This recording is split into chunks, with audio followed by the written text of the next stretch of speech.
Oh my gosh, we're live. Welcome, everyone. Welcome to our channel. I know we haven't been on that often, but we're going to change that. But welcome to Canadian Small Business Women. And I am so excited for what we're going to do today. But before we introduce our guest, I would like to remind you that you should hit the subscribe button, hit the like button, and please share this video because we want to make sure we have everyone be a part of this conversation. And the easiest way to do that is to try to help boost that algorithm and hit that like button. My eye's running. I'm not crying, I promise. It'll be a sad start. My eye just tears up quite a bit. But welcome. Say hi in the chat so that we can see that you're here. And I'm going to have the ladies say hello before we say what we're going to talk about. So let's start with Brooke. Hello, so happy to be here, Dwayne. So excited to be able to have this conversation with you, my friend. Thank you, Beatrice. Well, good morning to the two of you and everyone watching or joining. I'm really always so very happy to talk about such an important topic as midlife and menopause. All right. And for those of you who are new here, I'm Dwayne Peel, and I'm the founder of Canadian Small Business Women, and I self-proclaim I love to talk, but also what I love to do is talk about important things. And we had the honor of hosting a panel last month at the National Menopause Show, where we talked about menopause being more than just hot flashes. And we were able to share our stories and really talk about some of the things that people aren't talking about, which is menopause that is really medically onset, where we talk about immediate side effects, exaggerated side effects. And there were a lot of people nodding in the audience, and we realized that, you know what? We really do need to talk about this. This is one segment. Menopause already is not really talked about that much, but this is another segment of it that we need to tap into. So let us dive right in. I'm going to look up a lot because I have quite a bit of screens around me, so I apologize, but it's one of those things. It's okay. We're fine. We're fine. We're fine here. We're all family, right? Because we're going to talk about some pretty, I would like to say, we're going to talk about some, it's not going to be too heavy. It's not going to be too heavy. So, all right. If you didn't catch not heavy, just honest. Honest. There we go. Honest. And while we're being honest, does anyone in the chat know what clinical menopause is? I'm going to wait. Do you know what clinical menopause is? Hi, Judine. I see her in the chat. Good morning. If you know what clinical menopause is, say yes or no in the chat. Because a lot of us really don't know. And while you're going through it, let's talk about what they are. So we have three different options here. So you have the natural option, where I think most people go through, where it's the gradual process of going through, you know, your hormones changing over time as you age, right? Then you have the induced process, where it just, your ovaries just stop functioning. Beatrice, jump in anytime you want, because, you know, you are the resident expert. And then there's a surgical option, which Brooke and I can really attest to, because this, well, I can attest to the surgical option. Brooke, you can attest to the induced option, correct? So I'll let you talk about your experience with the induced option. Oh, happy to jump in. So again, my name is Brooke Gordon. I am a speaker, a coach, And one of the things that came about for me is, a year and a half ago now, I was diagnosed with breast cancer. And so I went from noticing a change in my breast to talking to my doctor about it, and really fortunate. She said, you know what, we're going to take this seriously. I want you to go for a biopsy. We're going to do that at the hospital. So she says, it's going to be a longer wait than a normal ultrasound and normal, because I want this biopsy option available to you. Well, skip forward just another 2 weeks after that, and the next thing you know, I'm in chemotherapy. And we didn't really have a good discussion. I just knew my period might stop, some of all said, and I didn't think anything of it, to be honest, because when I first thought about, your period stopping, many of us know performance athletes have their periods stop. People going through extreme stress and trauma, sometimes their periods would stop. And so I thought that's what it was, the stress of going through this, and the physical stress of going through it. It is very hard on the body to go through the type of chemotherapy that I experienced. So I didn't think anything of my period stopping. In fact, it was great. It was just one less thing to worry about. And for me, I know we're going to talk later about sort of that start of periods. So I'll put a pin in that and I'll come back to that one, and how they connect. But it wasn't until after all of that was done, and my doctor had said, okay, well, we need to start you on hormone therapy now. It's the next part of your treatment plan. And I said, okay, what does that entail? And she said, well, when was your last period? And I said, oh, it was 11 months ago. And she said, oh, okay, well, here's the thing. I need to give you a shot to shut your ovaries down before I can give you the medication. But I don't really want to give you more drugs than I have to. So here's what we're going to do. Our next meeting's in 3 weeks. Let's have this conversation then, and then you'll be close enough to medical menopause, and then we'll get you started. And I was like, what are we talking about here? What? You use the menopause word and me in the same sentence. Like, what's going on? And she said, well, yeah, you haven't had a period in almost 12 months. And so once you hit the 12 months, you will be in medical menopause. That's the medical definition. And so I was like, oh, okay. And I was still thinking, this is related to my periods. This is related to the trauma. It's a pretty awful experience. I'd gone through something called radiation therapy. It's also very hard on the body. So I still didn't think anything of it. And then just a few weeks ago, I had my last meeting. We finished all of the treatment. She's really excited. And I said, okay, I've heard that I should be talking to you about osteoporosis. And she said, oh, right. Remind me when your last period was. And I said, it was July of last year. And she went, oh, yeah, you're in menopause. Sorry about that. So that was sort of my introduction.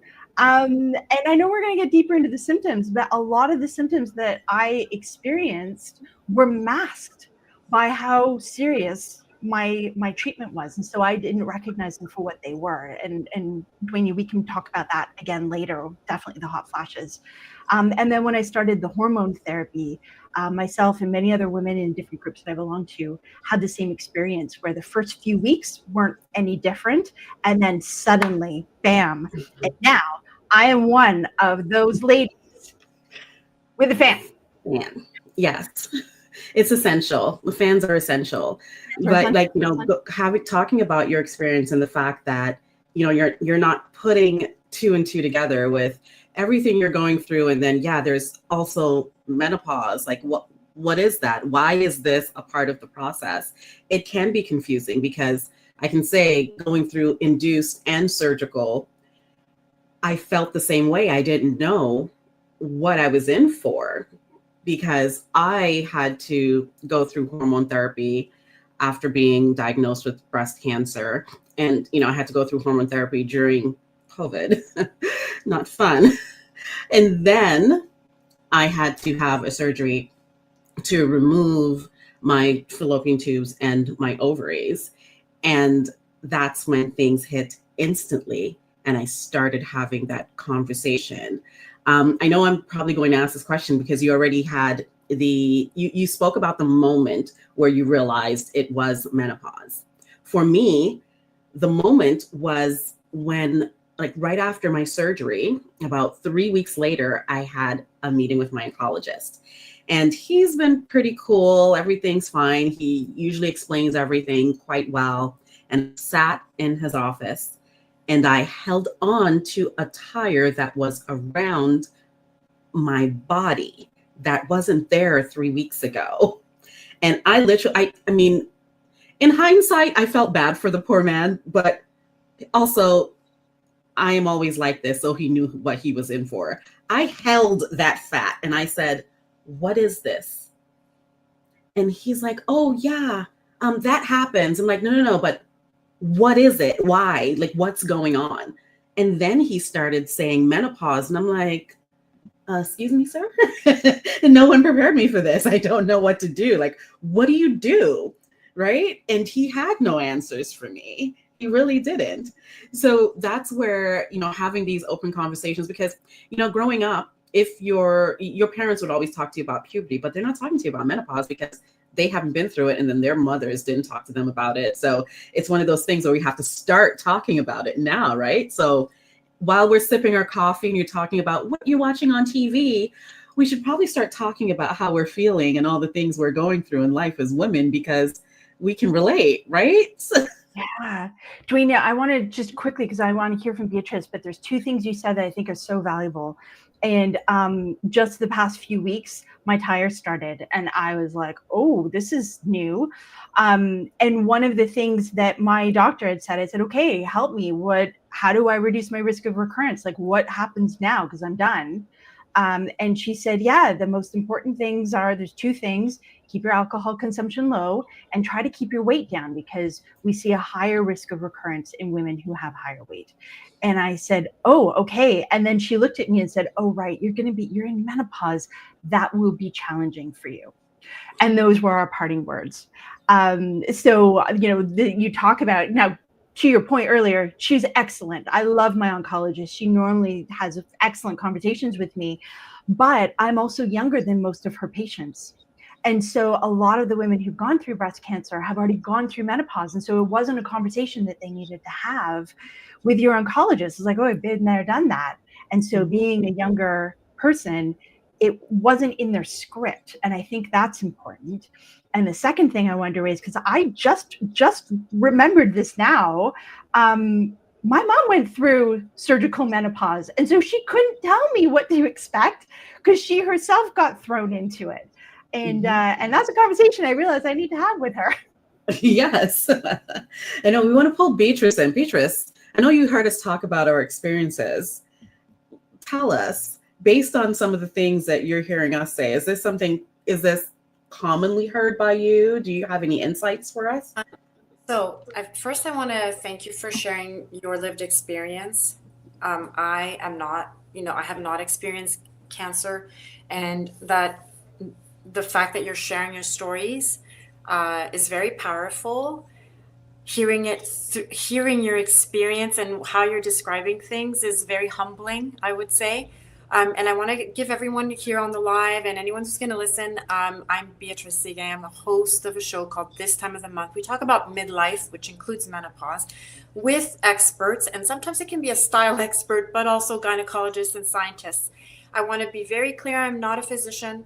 I do not give medical advice. And in fact, the only person who can give you medical advice is the provider who knows you and your history. But that being said, I want to clarify or ask you a few little questions, because sometimes we use words and they can be confusing.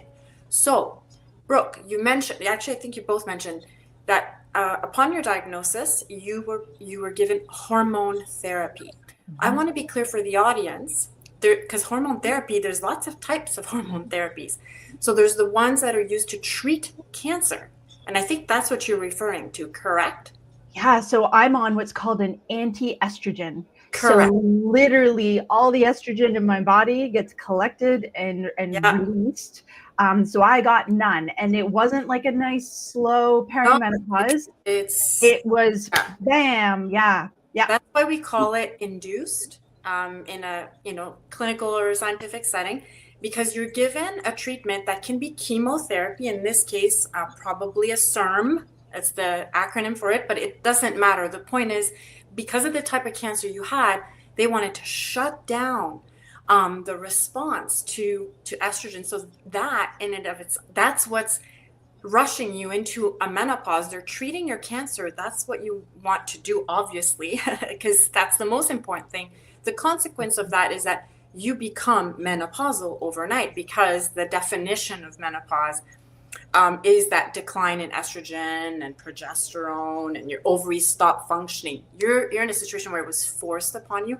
It can be forced upon you surgically. We can remove your ovaries that are producing that estrogen. So that's I just want everyone to kind of understand that, because you may hear the term hormone therapy as well in the context of treating some of the menopausal symptoms, and not everyone's eligible for that.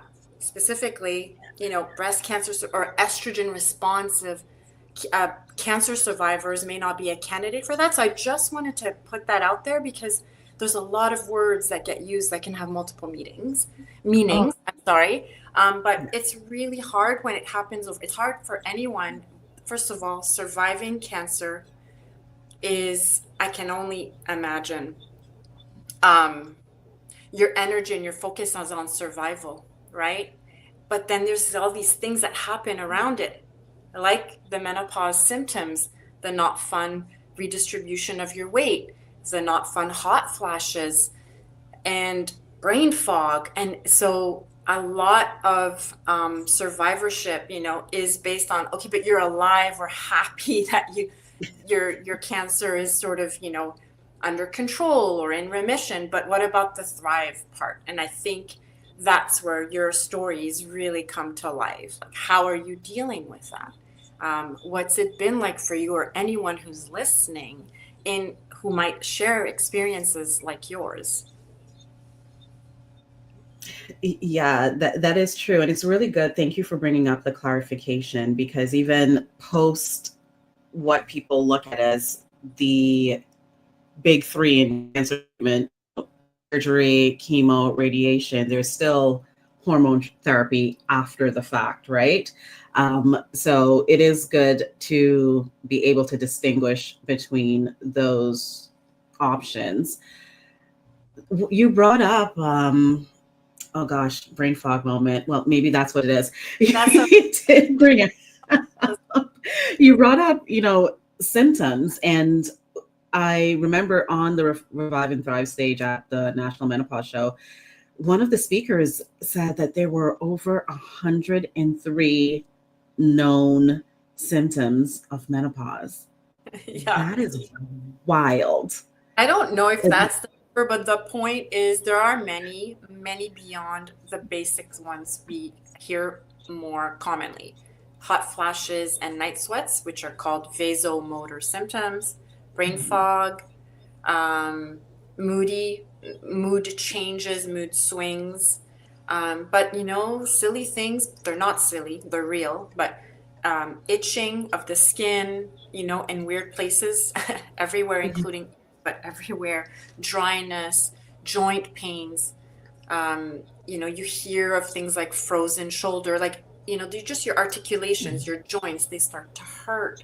My gosh, there are so many, and we don't necessarily realize. We just kind of, oh, I'm feeling this way, and you don't necessarily connect the dot that it might be related to perimenopause or menopause. The frozen shoulder is quite interesting, because I never really heard of that. I have some stats to drop for everyone. I feel like I'm a statistician all of a sudden, but no, I'm not. So they say up to 80% of women experience menopausal symptoms at some point. Up to 80%. Now, only 25% of women with menopause symptoms seek medical treatment due to its severity. I'm interested to know, especially, well, just from our point of view, why that percentage is so low. 25% of women with menopause symptoms seek medical attention due to severity. Is it that we don't feel like this is something we can go to our doctors about? Do we feel like it's a normal part of life, so we don't need to speak to anyone about it. What are your thoughts? Oh, I have some thoughts on that if I can share. Um, I had just started to experience a bit of perimenopause symptoms. And so for me, Beatrice, it was the itching, and it was on the inside of my knees. So a little bit of a dry patch and itchy. And that was the very first symptom, and that lasted quite a while. And then my periods got really, really, really heavy. And they were heavy to begin with. For me, it was, I had a heavy flow for 10 days, and I had actually been on different hormone therapy to try and help me regulate that because of fainting and low iron and all of these things. And so when we got to the point where my period stopped, it truly was a relief for me. My iron levels back up. Like, there's been such a blessing in that way. But to Dwayne, your point, why wouldn't we go?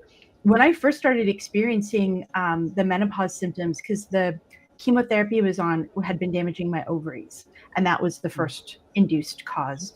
And in that case, I used to get hot flashes, but I didn't know I was in menopause. So I didn't think they were hot flashes. I recognized them instead as my nervous system being overloaded. In the same way, when you run, you start to sweat because, your nervous system, so everything's getting hot. And so for me, it was, okay, this is too much. And I would stop what I was doing. I would take a rest. I would breathe. If needed, I would go and have a nap, and they always stopped. So I had made a very different mental model, not that, this is a dysregulation of my body's ability to maintain my internal temperature, but that something was causing stress for me, and this was the response, is the stress response. So that part was really interesting. And then the other reason why is, and I think some of them, you can go and talk to your doctor. So I had gone to talk about vaginal dryness. And she had said, oh, yeah, there's a tablet it's suppository that you can use. And I tried it, and it was uncomfortable, and it was messy, and it was a bit painful. And so I was like, okay, well, that didn't work. And in fact, it was because of our relationship. I was like, Dorina, did you ever deal with this? And you were like, oh, yeah, I got a recommendation from my oncologist. Give this a try. And that brought some relief. And it wasn't until later, when I was crazy comfortable talking about all my symptoms, because I've been asked week after week, everything from how are your bowel movements right through to, can I examine your breast, that I felt really comfortable to talk about anything. And I actually ended up talking to my pharmacist, and he got so excited. Beatrice, you would love him. He was like, oh, I just took a course, and I'm so excited. You're the first person I get to talk to about this, because no one wants to talk to me. And he told me how to use the suppository properly. And he said, you're probably just pushing it in too far, because what is my practice? Tampons, where you give them a good push in. And so he's like, nope, don't go that deep. It'll be less painful. And he was right. And it was much better.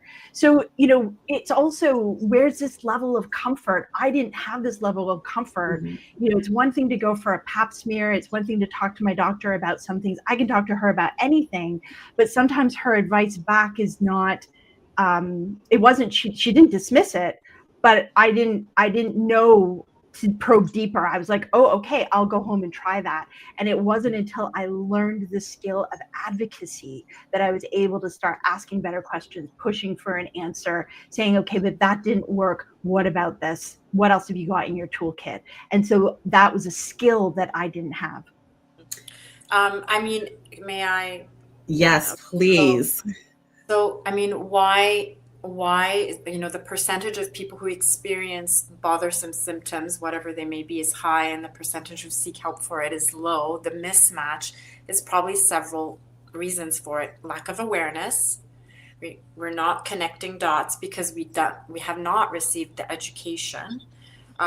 You're right. We focus a lot in school about, sex health education is all about, how your body works, and mostly how not to get pregnant or not to get someone pregnant. And then when you're a young adult is, the fertility conversations for those who want to have children is how to have children. But after that, it kind of doesn't continue, right? And so even someone like myself who was, I'm trained in the sciences and the health sciences, I have a PhD, The word, I'm sorry, I clearly have a dog here. The word The dog is perimenopause, agreeing with you. yeah, she's agreeing, she's angry. The word perimenopause was not in my vocabulary. I think a lot of us don't realize that perimenopause can be a period of up to 10 years prior to the menopause, which is defined as 12 consecutive months without your period. I am so sorry. So lack of awareness. We don't know all the symptoms. We're also very focused on taking care of other people, so we dismiss ourselves. And then sometimes we do bring it up in a clinical encounter and we are dismissed. So like there's so many reasons. And I just urge everyone to keep a symptom diary. That's, I think with all my conversations with the experts around me, something as simple as just a notepad, don't make it complicated. Track symptoms, see if there's a pattern, like I get itchy, or, this is happening to me. Oh, and my period is chaotic. Because this can happen in your mid to late 30s.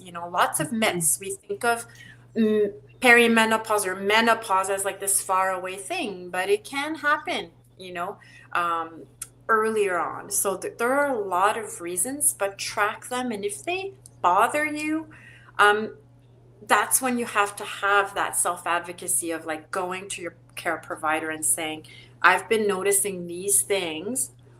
What are my options, and might they be related to perimenopause, and what can I do, to help? And it's not always a medication. There's lots of lifestyle or modifiable behaviors that we can do to help our symptoms. Yeah. That is true. Thank you. And advocacy is definitely the word. I wanted to highlight, Judine said sometimes we're not aware it's perimenopause, like you said.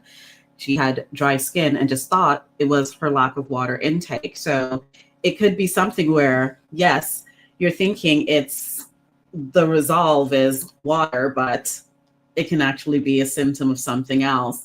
But being our own advocate is definitely something we all need to lean into more. And especially when we look at if it's a woman problem. So a lot of times it's not something that is high on the list of things to be solved. But then when you also look at the disparity when it comes to women of color, that's even a lower percentage of people who would either have access or would, in the back of our head, sometimes this is a small thing. We're superwomen, we're supposed to carry on. But I, personally speaking, I don't want to have to be a superwoman. I'm forced to be because sometimes I feel I have no choice. But if I see that I have a choice, I'm taking it because I'd like to live the easy life as well, right? And I want to try to find a solution to whatever my problems are. I also am not very shy. I grew up in a family where, my parents and, culturally speaking, we don't want to air our dirty laundry, but menopause shouldn't be considered dirty laundry. And what we're going through medically should not be considered dirty laundry. It is a part of life. So a lot of times I will say things and, I'll see my mother look at me like, is she really saying that? Like in public? And she can't believe it. But, after a while, she kind of is used to it. Like, you know what? You're right. You should talk about it. But initially it's shut up, shut up, shut up. Don't say anything. You should not say that. But I am a believer. I am going to say everything. I am going to be as honest as I can with my experiences to as many people as I can so that I can help as many people. And I will always ask. My doctor knows I will ask. And my first oncologist, I remember him saying, I had a list on my phone. I would always have a notepad that's for the doctor. And every time there's something that comes up as I go through day to day, I open my notepad and I put it in because, when it's like you get there and you forget everything you want to talk about. Right? So I would open it. And I remember saying to him, I feel like I'm sitting in your office and I'm complaining, and I don't like complainers or complaining.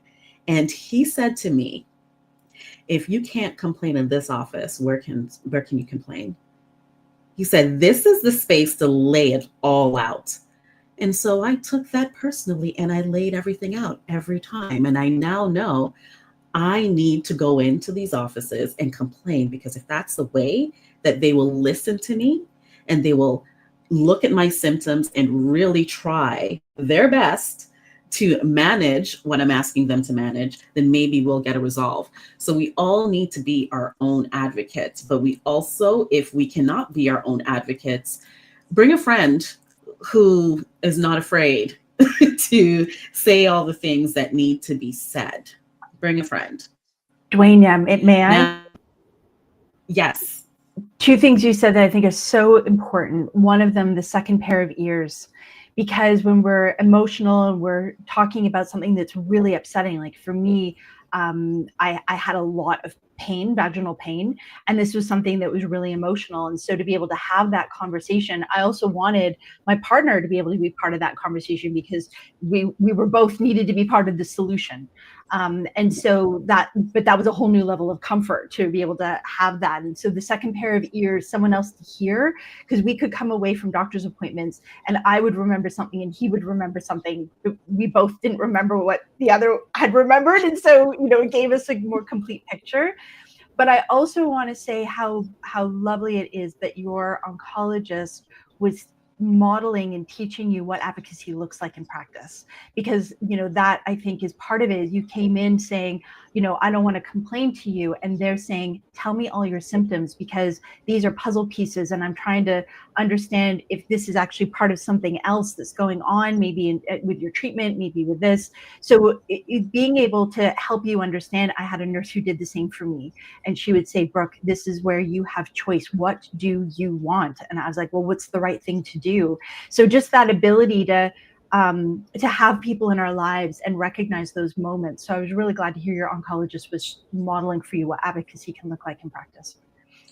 I thank him a lot for that. Believe me, I thank him for a lot of things. I do have a new oncologist. She's awesome too. But this was the first one that I'm discussing. But before we jump into myth busting, I want to remind you all, please, if you have any questions, please type them in the chat. And if if there's something that you can relate to, comment and like the video, subscribe to the channel so that more people can join this conversation. All right, now let's talk about some myth busting. We're going to,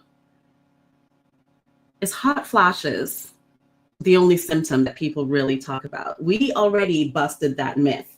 So if you have been watching, hot flashes is not the only symptom. Now, are the symptoms the same for everyone?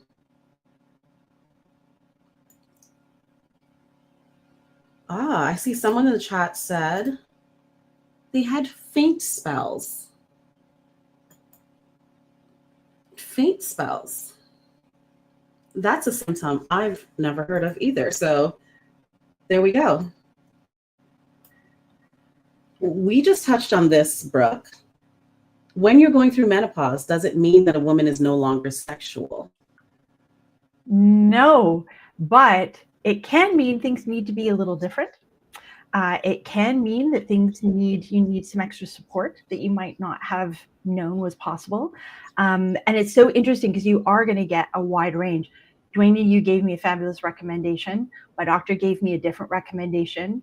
My case nurse, so the nurse who was following my case with my oncologist, was actually also a gynecology nurse. And she gave me completely different advice. She's like, yeah, you can try those. She recommended coconut oil. And I had another girlfriend who swore by olive oil. So there's all kinds of, different options, things that work for everybody. And I think there needs to be some experimentation with that as well. Yes. And I know he would probably, similar to your mom being shocked, my spouse would crawl under the table and die if he knew I was talking about this. But one of the things that was a real challenge is when I was initially in chemotherapy, that was not on the table, I'll say. But one of the things, the government of Ontario, which is the province that I live in, put out a fabulous pamphlet of all the things, ways to be intimate while you're in chemotherapy. And we experimented with some of their recommendations, and that was actually opened up a whole new pathway for us. And when I was done with chemotherapy, this was part of the shock. I was, excited. I certainly didn't feel that I was not sexual, and excited to get back to that part of my life. And that's when I experienced horrible pain, and it literally emotionally broke me. We haven't really talked a lot about the emotional part, but here I was thinking, okay, I'm healing, I'm better, I finally have some energy, and the joy, this place of joy in my life had literally been removed from me, and I was devastated by that. And so that took months of me also realizing that this was also part of, we call it smooth muscles. So this is part of the digestive system, part of your reproductive system. That tissue can be, not for everyone, but for some people, it can be damaged by chemotherapy. So there was a combination happening for me. Again, it's hard to put all the pieces together. I was going through menopause symptoms because the ovaries had been shut down by the chemotherapy. And at the same time, I had a literal tissue damage that needed healing and repair.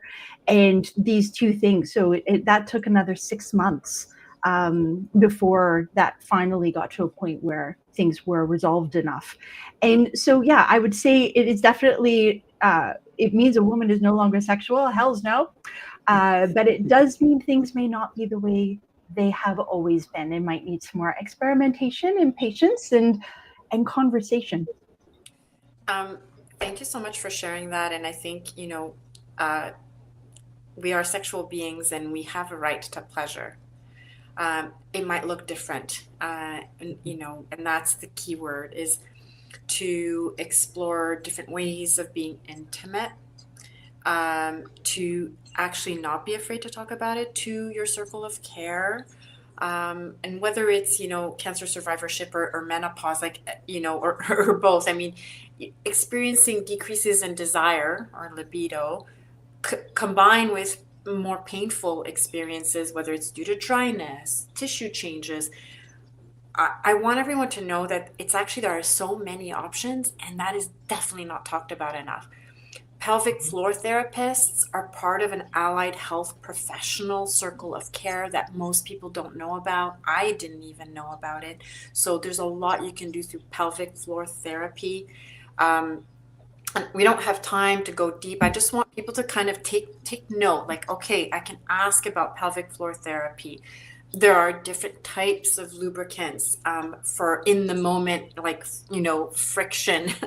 and there's lots of different types and pros and cons and things to be aware of. Then there's actual medications. So, perhaps you were offered something like DHEA. Those are the inserts, or vaginal estrogen. There are so many options. That's what I want everyone to remember. But none of those are going to help with the emotional, mental one. That's like, communication, therapy, being kind to yourself. So it's a very big topic, and it is not discussed enough. Yeah. Yes. And I'm glad you brought that up, because the next question, actually, I was going to ask you to touch on is, the myth busting about two things. Hormone therapy is dangerous for all women, and weight gain is unavoidable.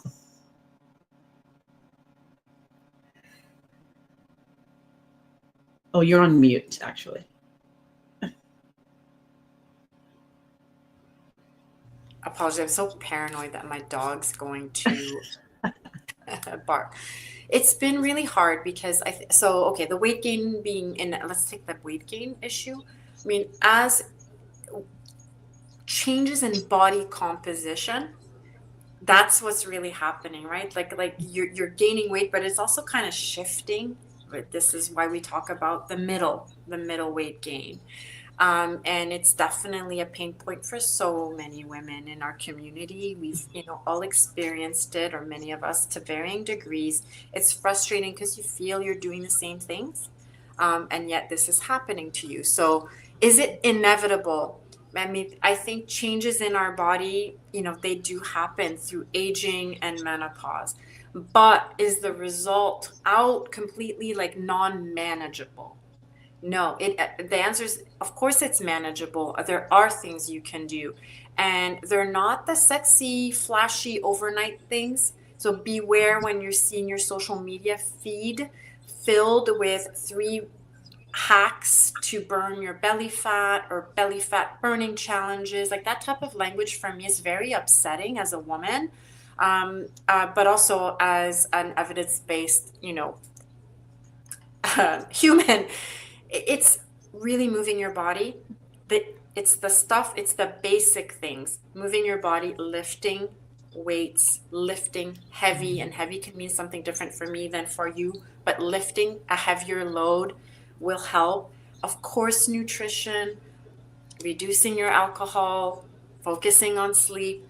It's really kind of boring, but they do help manage those things. So that's what I'll say on the weight issue. Of course, there's a new class of drugs that you probably are seeing it's been all over. I feel like it's in the news every day. When you're in a situation of experiencing, the disease of obesity, there are a class of drugs that can help with that. But I've seen some scary social media around taking low doses of it for cosmetic purposes or to help you with the menopause belly fat. So again, talk to your doctors about this versus getting your information on social media. And the other one is about hormone therapy. What was the question? I forgot. It's about hormone therapy is dangerous for all women. Oh, right. I think hormone therapy is like either the cure to everything.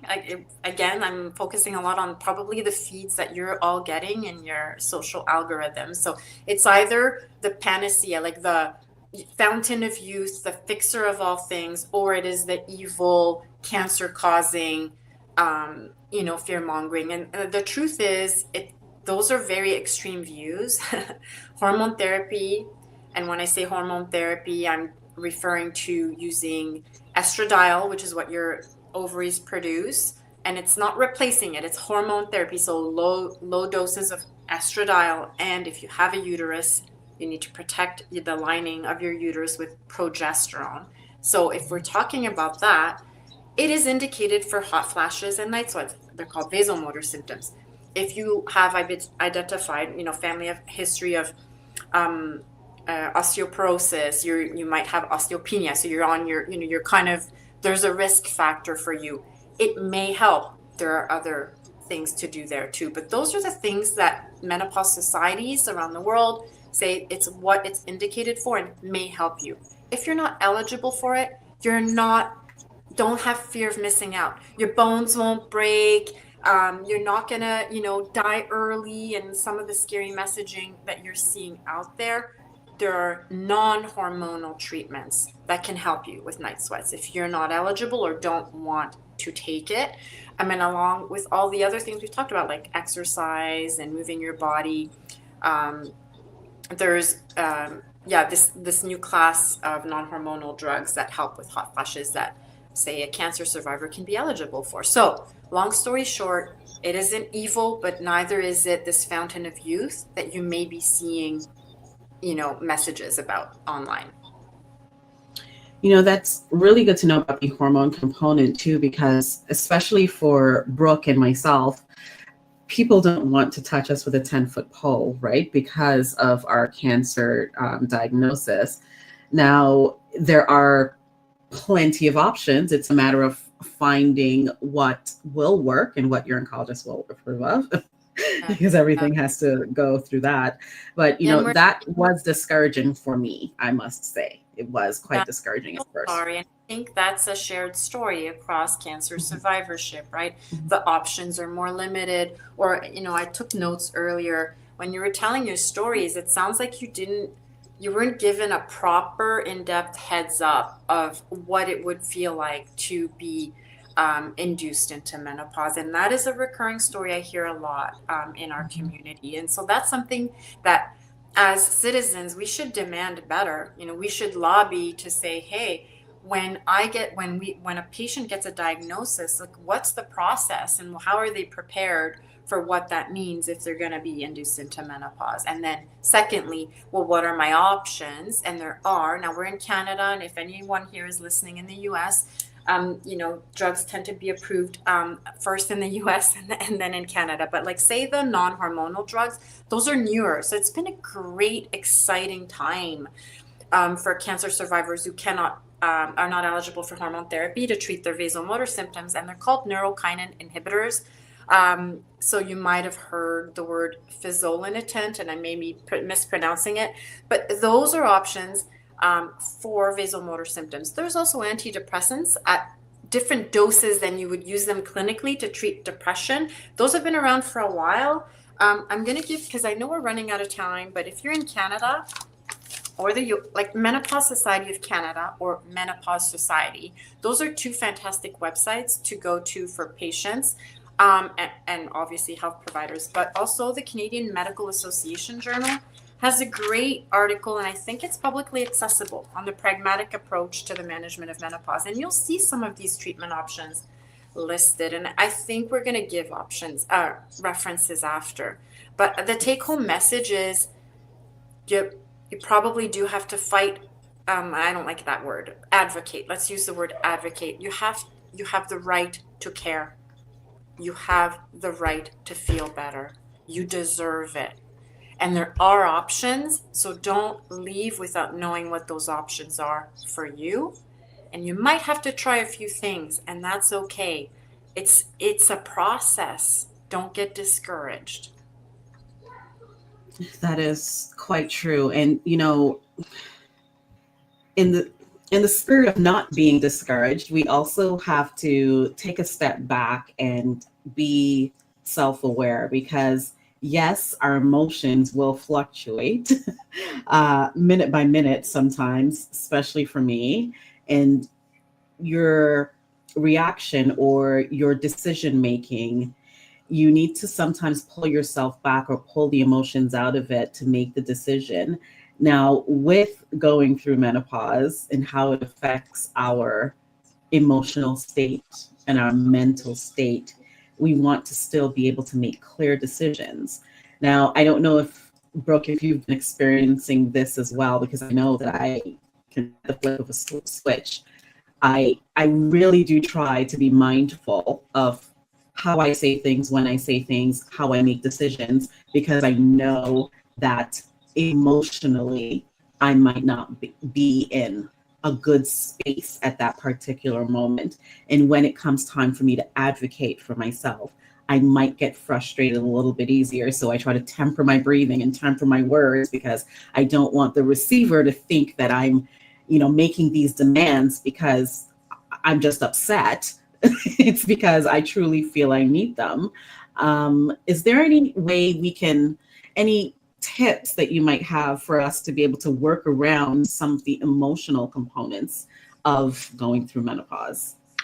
Duania, I love what you said, and I also, because I've done a lot of coaching work and consulting, that is a skill set that I had developed, but it kind of goes to the side when your health is when you're not feeling well and you don't know why.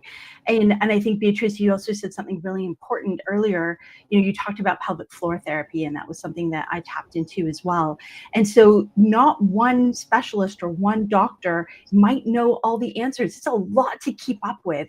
And so if your doctor, sometimes they might dismiss, there are absolutely experiences where people get dismissed. Sometimes they just don't know. And so you also may find yourself, repeating yourself, or having to go exploring and finding your own answer. And we talk about sort of this emotion piece, this frustration, depression. It can weigh on you because you have to be your own project manager. You have to be your own advocate. You can have a wonderful relationship with your doctor, as we've been describing here, and still not get the answers that you need. And so I think that can be really challenging. Duane, you talked into leaning into breath as part of that, note taking. is also a huge part of it. Writing down what those symptoms were, the questions you have, and then writing down what the options are, taking a bit of time to research. And there's now great tools out there on the internet to help you with research.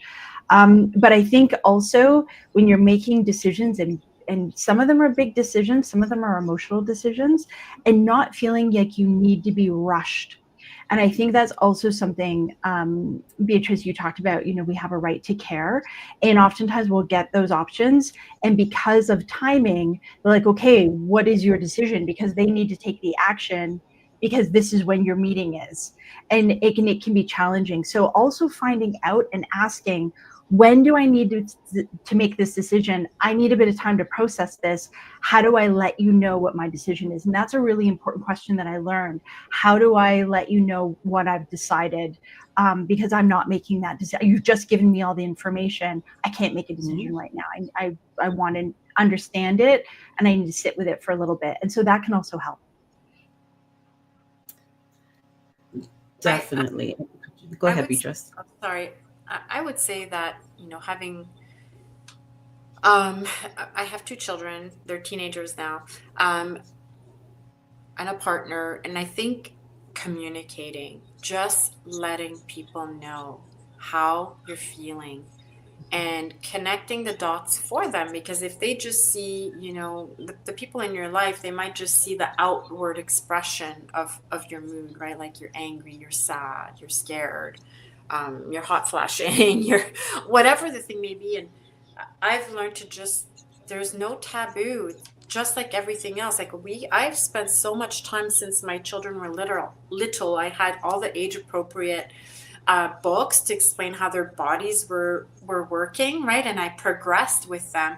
So I was like, well, now I'm continuing their education so that we support each other. So I'm like, hey, now you're teenagers, your hormones are doing this. Well, I'm menopausal and my hormones are doing that. And sometimes this is why I'm doing the things or saying the things I'm saying. And it just creates awareness, and that's therapeutic. I think if there's awareness and understanding, and it's not going to cure my hot flash, and I'm still going to cry for no reason sometimes. But now we know there's a word. It's not mom's crazy, because that's a terrible stigma, right? And it's not my partner's, like, I'm not even going to use the 5-letter word that starts with B. But it's like, oh, this is happening, oh, why am I distancing myself from you? Because I'm afraid that if I'm intimate, it'll lead to physical intimacy and it hurts. All of a sudden you're diffusing, like there's a whole conversation going on in your partner's head that like, maybe she's not into me anymore. But no, that wasn't it. It's because I'm experiencing all these changes, and like, we need to change things up. This is how I'm feeling. All of a sudden it just opens up that opportunity, right? To be, and then your partner's like, she does love me. oh, so communication is it's the hardest thing to do sometimes, but so critical. And I'll quote a pharmacist who's a menopause certified practitioner who came on my show, and I love her, Teresa Isabel Diaz. She said those conversations, sometimes you have to have them in a non-threatening manner. So when you're walking together and you're not eye-to-eye contact, or driving in the car, with my teenagers, it's like, just have those little bits, not in a heated moment, just like converse and say how you're feeling. That was long-winded, but I think communication is so critical, and we're afraid to say the thing. Yeah. I think we need to be more afraid of not saying it, or more afraid of the repercussions of not saying it, because just like how we need to communicate these things to our families, we need to communicate it with our colleagues or with our friends, because these are the people who are going to be in our circle, and they might notice things that are happening to us, but they don't really know what it is, but they're saying something is different about such and such. I wonder what that is.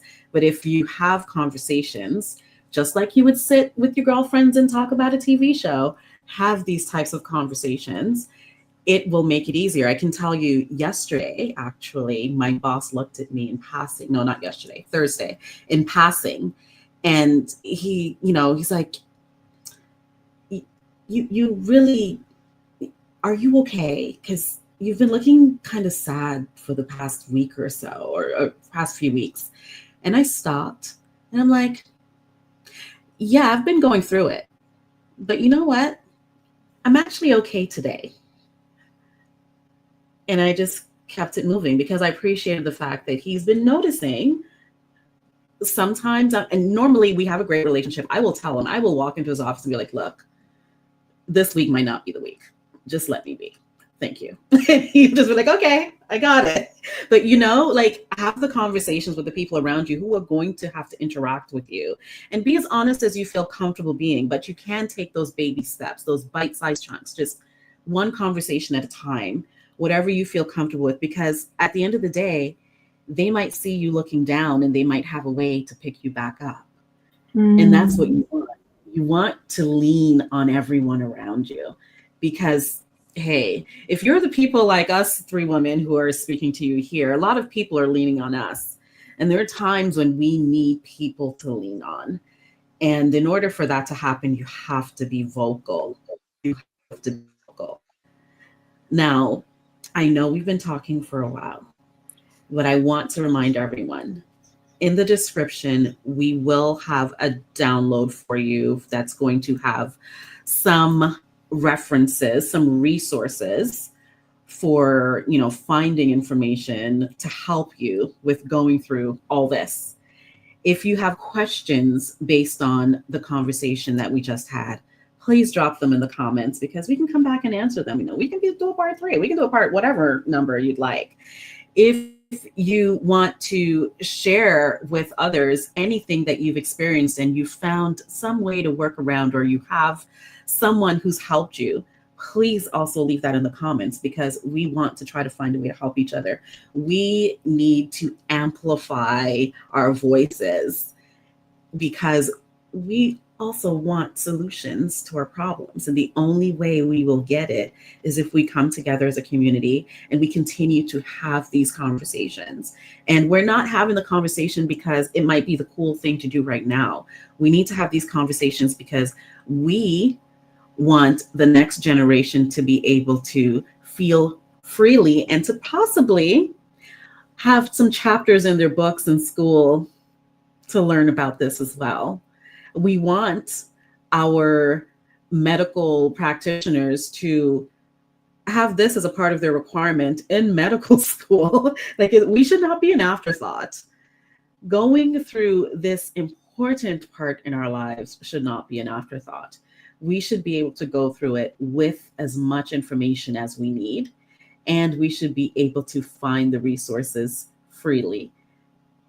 Now, that was me on my rant. I would love to give Brooke and Beatrice not only a very big thank you for lending your Saturday morning to us, but also I want you to, any parting words. I don't want to say last words. That sounds very, any parting words that you would like to share with everyone, because I know we wanted to talk about a lot, but the time went by quite quickly. It really did. Beatrice, I'm going to leave the last parting words, parting thoughts to you. Dwayne, thank you for creating this space to have this conversation. I think there's so much value. We do end up learning along the way, those friends who have had a similar experience or can be an advocate for us by helping teaching us those advocacy moments. And sometimes it's because they've lived through it and they're open to sharing it. Sometimes they've heard about it from someone else and are passing on a story. And today it was exciting for me to, listening to Beatrice and listening to yourself. I'm like, oh yes, yes, yes. And so I appreciated even just, today, having things come up that were moments that really resonated so deeply with me, and here to talk about that. There's 3 things that I wanted to share. One of them, we talked about, your family doctor. One of the things to ask, how can I advocate for myself? It is a question that they actually do have some guidance on, and they don't share that with everyone, not unintentionally, but some people aren't ready to be an advocate for themselves, or just, they're not emotionally in the space to be able to do that. So asking outright, how can I better advocate? Is there something I haven't asked about that I should be asking, or someone that you can recommend I talk to? And so that's one of the ways. You talked about your professional circles, and for anyone who's listening to this that is in a leadership role, Dwayne, you're a manager. You described such an empathetic person who is open and willing to have that conversation and willing to have that moment of vulnerability, and that is a real gift of leadership. And so for those of you who are in a leadership position, giving some thought to what that can look like. And then the last piece is just, again, if you have more questions, let us know, because very happy to tap into our networks if we don't know the answers, and if we do, to share our experiences. So thank you so much for having me. Thank you, Brooke. Beatrice. Thank you to both of you for inviting me in this conversation. I'm humbled by your experience. I'm hopeful. I think that's going to be my point number one, is you're not broken. We're not broken women, but we all have challenges. And so the key is how, what are the tools available to me to help me in my own specific journey. So number one. Number two, evidence is, so please, when you do seek help, like your circle of care, the people who know your medical history, of course, but as we've said, sometimes we don't always get what we need.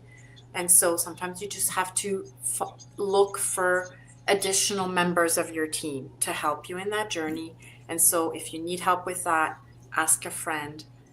Go to reputable sources like the menopause societies and the resources that we'll place in the notes. And then the third one is community, the importance of community. So there are